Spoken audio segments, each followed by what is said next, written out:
timeline sidii wax u bilowdeen meeshay mareen meeshay ka dhacay bismillaahi raxmaani raxiim assalaamu calaykum waraxmatullaahi wabarakaatu kulanti wacan oo wanaagsan daawadayaal meel kasta oo aad adduunka ka joogtaan halkan waa baraha aan ku leenahay Facebook iyo YouTube ee Burhan Channel inta uu socdo barnaamijkeena waxaad ku maqli doontaan qodobo dhowr ah oo iskugu jira xogtii ugu dambeysay ee dalka Mareykanka Soomaalidii lagu soo oogay in ay dhaceen 250 milyan ee dollarka Mareykanka waxaan idin haynaa xog rasmi ah oo ka soo baxday iyo waliba bilow ilaa dhamaad sida ay wax u dhaceen sidoo kale waxaan idin hayaa geeri xanuun badan gabar Soomaaliyeed oo ku geeriyootay dalka Turkiga booliska ayaa hadda meedkeeda gacanta ku haya sidoo kale dabaq ayaa gabadha laga soo tuuray ama ay iska soo tuurtay waxaan idin hayaa xog rasmi ah magaceeda sawirkeeda halka ay ka soo jeedo iyo waliba xogtii ugu dambeysay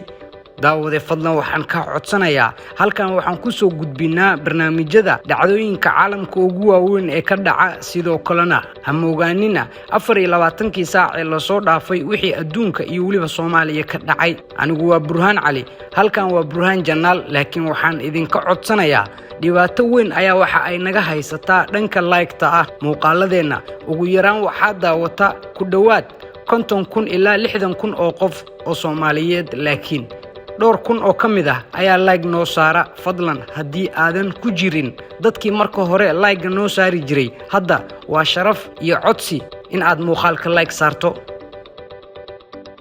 ugu horeyntiina waxaan ku bilaabaynaa gabar Soomaaliyeed ayaa waxa ay ku geeriyootay magaalada Istanbul ee dalka Turkiga gabadhan oo magaceeda lagu sheegay Maha Umar Ibrahim ayaa u geeriyootay kadib markii ay ka soo dhacday biyaanada lixaad dabaq lagu talagalay in ay degaan hostelka ama ardayda dhigata jaamacadaha booliska ayaa goobta soo gaaray walina ilaa iyo hadda lama xaqiijin in gabadhu si iskeed ah isku soo tuurtay iyo in si kale ay wax u dhaceen meedka Maha Umar ayaa hadda waxa lagu wadaa baaritaan iyadoo ay boolisku la wareegeen si kooban marxumadan Allah u naxariistee oo hadda sawirkeeda idinkaga muuqda shaashada waa 24 sano jir jaamacad ka dhiganaysay dalka Turkiga sidoo kale waxa ay ku jirtay gabdhaha farkutiriska ah ee sida saxda ah uga barta jaamacadda ku taala Istanbul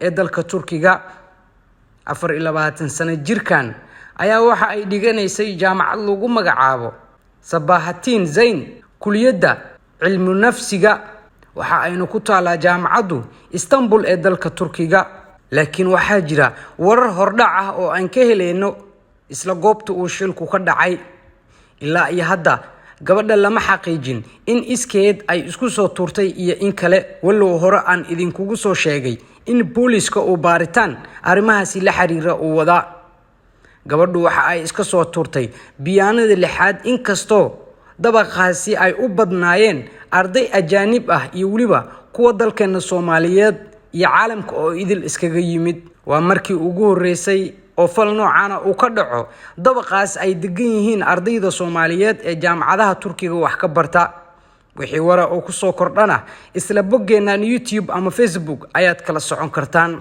dhanka kale sida aad muuqaaladeena horeba aad ku soo daawateen waxa bishii la soo dhaafay ee September waliba 22keedii dalka Mareykanka gaar ahaan gobolka Minnesota ka soo shaxbaxday arin Soomaalida magac iyo waliba bahdil aad u weyn u geysatay Soomaali ayaa waxa ay dhaceen sida barnaamijyadeena horeba aad ku soo daawateen lacag dhan 250 milyan oo dollarka Mareykanka lacagtaas ayaa waxa loogu talagalay in lagu qoodiyo xilliyadii marxaladihii cudurkii weynaa adduunka ka dilaacay uu jiray hay'ad ama NGO non profit markaan idin leeyahay waa hay'ad dadka u shaqeysa wadankana uusan canshuur ka qaadin waxa lagu magacaabaa Feed Our Future taasi oo dawladda ka soo qaadatay qandaraaskan sidoo kalena waxa ay u sii qaybisay Soomaali si ay dadka ugu kaalmeeyaan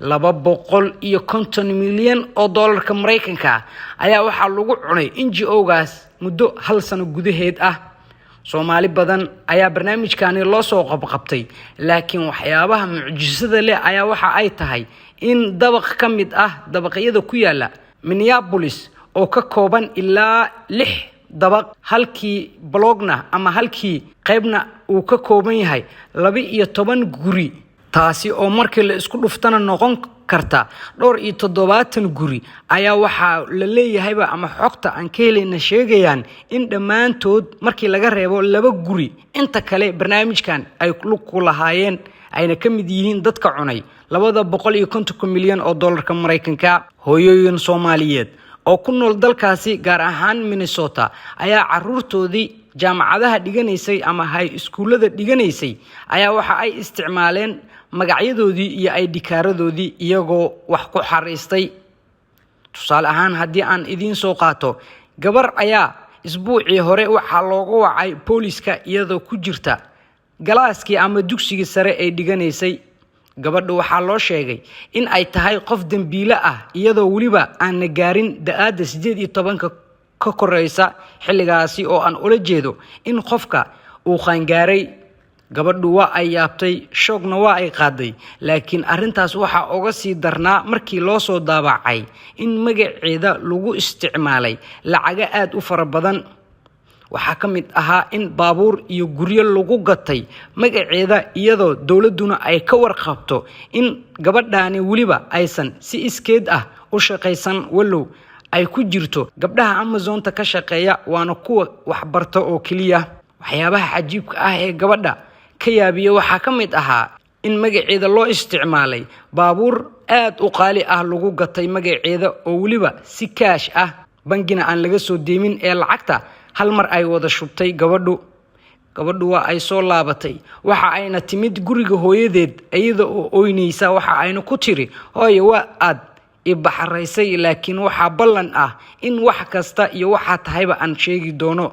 Wallahi in aysan xogtaan been ahayn.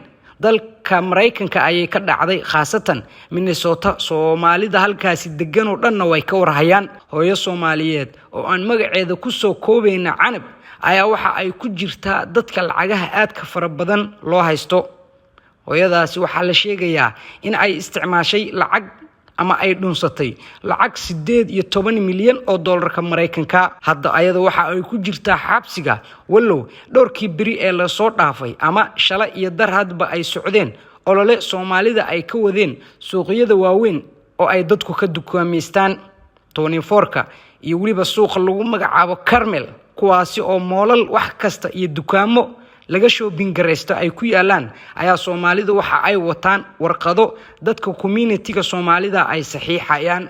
Dawladdu waxa ay sheegtay in Canab hadii la helo 700 oo qof oo saxiixda warqadan banaanka loo soo deyn doono. Warqadana waxa ku qoran in Canab aysan dhibaato ku ahayn Soomaalida ama community-ga degan gobolkaasi Minnesota. Haddaba wax yar aan idin sharaxo. Canab waxa jirta in dhowr jeer ay baraha bulshada dagaal aad u xun oo ku dhexmaray iyada iyo nin lagu magacaabo Cabdixakiin, kaasi oo ku magac dheer xerta Sheekha.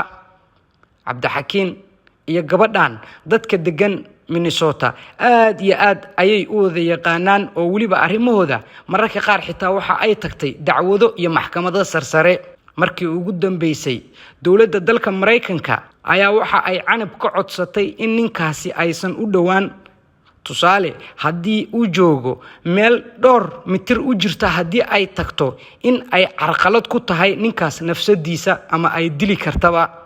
Inta aan barnaamijkan lagu soo qabsan ayaa Canab maqaayad uu fadhiyo xerta Sheekha ama Cabdixakiin ku weerartay. sidaas darteed Canab hadda waxa ay ku jirtaa dadka xabsiga Mareykanka ku jira. kaligeedna ma ahane waxa jira dad badan oo lacagahaani dhunsaday, laakiin iyada waxa xabsiga loogu reebay in community-ga ama ninkaasi nafsadiisa ay khatar ku tahay. sidoo kale gabar Soomaaliyeed oo ku nool dalka Mareykanka page-kaasna isticmaasha, waxaan idinka codsanayaa in aad page-keeda follow ama like aad u saartaan. halkaasi waxa ay ku soo gudbisaa waxyaabo aad iyo aad muhiim ugu ah Soomaalida ama community-ga degan dalka Mareykanka. haddaba waatana wax yar iyada oo ka sheekeynaysa bilow ilaa dhammaad timeline-ka sidii wax u bilowdeen, meeshay mareen, meeshay ka dhaceen. sidii waxaan caawa ka hadli rabo musuqmaasuqii dhacay iyo dadkii la xiray iyo siday u shaqaysay. taas ayaan rabaa inaan ka hadlo caawa. Marka aniga waxaan idin sheegaan waa wax maxkamadda ay soo saartay banaanka yaallo public ah. I'm just Somalian rabaa inaan ugu sharxo dadka badankiis. Aan bilaabo marka haddii alla idmo.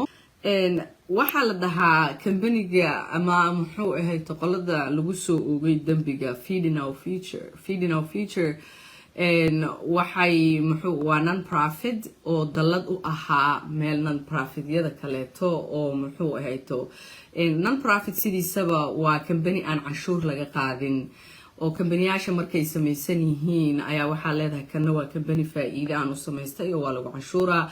midna waxaa leedahay waa adeeg bulsho oo non-profit-ku waa adeeg bulsho canshuur lagama qaado qof ma lahan number baa la siiyaa IRS kama qaado wax canshuur ah canshuurtooda tax exempt waay. marka ayaga marka Feeding Our Future waxay sameynayeen waxay ahaayeen dulaalka u dhaxeeya wasaaradda waxbarashada ee Minnesota iyo dadka cuntada bixinayay oo kaleeto. dadka cuntada bixinaya waaye waa maqaayado waxa waaye community centers waxa waaye meelo masaajidaha lagu bixinayay. marka siday u shaqeynaysa silsilada isugu xirneed aan rabaa inaan idin sharaxo haddii alla idmo. 2020 January ayay war-saxaafadeed soo saartay wasaaradda waxbarashada Minnesota ayadoo dhahaysa waxaan rabnaa dad inay soo buuxiyaan oo ay codsi soo dirsadaan ka qaybgeli doona samarkan soo socda haddii alla idmo programka ah ciyaalka cuntada la siiyo samarka. kabacdi waa tii March 2020 uu dhacay waxaa la dhahaa COVID-ka ayaa dhacay. marka shuruudda ugu weyn oo tan oo dhan ogolaatay ayaa waxay tahay markii la bixin jiray cuntada samarka oo muxuu ahayto la qaadan jiray samarka waxaa lagu saleeyaa dhaqaale kaba soo qaad dadka lacagta soo gashaa ee hooseyso dhaqaalahooda uu liito kale. marka qof kasta iskama qaadan karin waxaa qaadan karay familada number go-aan qaata kali lacagtoodu ay tahay ayaa qaadan karay. marka shuruudaas waxaa kor u qaaday oo meesha ka saaray COVID-19 waa tii iskuuladii oo dhanaa la xiray meel walbaa la xiray. markana ilmaha badankoodna cuntada waxaa laga siiyaa weliba kuwa dadka saboolka ama danyartahi ay dhaleen waxaa cuntada laga siiyaa iskuulka oo waxay helaan cunto free ah oon muxuu ahayto aysan lacag ka bixinin. marka haddii waalidku samarka kaliya ilmahana samarkana programyadana soo baxa marka waxay saaraysaa culays dhaqaale waalidiinta ayay saaraysaa. marka barnaamijyadan saasay u samaysan yihiin. federal government-ga ayaan laba hay-adood ayaa u qaabilsan kuwa la dhaho Child and Adult Care Food Program kuwaasi sanadkii oo dhan ayay socdaan oo dadka saboolka ayaa loogu talagalay ilmaha waayeelka oo kaleeto. kuwana waa Summer Food Programka ayagana labadooda markii la isku daro qarashkay bixiyaan ama wadanka dhanayna ku baxsan yihiin waa laan ka tirsan wasaaradda waxay ka tirsan yihiin dowladda federaalka ayay ka tirsan yihiin. marka lacag waxaa ku baxda oo budgetkooda uu yahay labadaas hay-adood 4 bilyan. marka taas waaye lacagta meesha ay kasoo gashay lacagta ka imaanaysay. marka markii la soo saaray hadalkii ahaa waa la joojiyey oo muxuu ahayto nimankan waa laga shakiyay. marka Feeding Our Future waa laga shakiyay dowladda Minnesota gobolka Minnesota dowladiisa ayaa meesha soo gashay markaas iyo weliba wasaaradda waxbarashada meesha soo gashay. markaas waxay dhaheen Soomaalidu waxay dhihi jireen waxaan salaada meel iska qaban laadaha. literally that's what the government said. waxay dhaheen meel iska qaban laadaha arrintan muxuu ahayto company-gan baaxadda uu ku koraayo iyo lambarada siday yihiin isma laha. marka markii la soo eedeeyay ayagiina maxkamaday ku laabteen. haweeneyda la dhaho Amy Bark oo xukuntay company-ga la dhaho Feeding Our Future iyo qareenadeedii ayaa maxkamadda aaday. marka lacagta dowladda way ka goysay oo musuqmaasuq ayaa lagu soo oogay. tani waa goorma waa markii wax yar bilo yar ay socotay waa lagu soo oogay. kabacdi haddana 2021kii ayaa waxaa laga jiray lacagtii markii laga jiray wasaaradda waxay ku qabatay freeze ku qabatay wixii oo dhan xoolihii oo dhan way ka saartay meesha waxay tiri ilaa aad waxyaabo kala duwan aad soo cadeysaan oo kale to ma bixinayno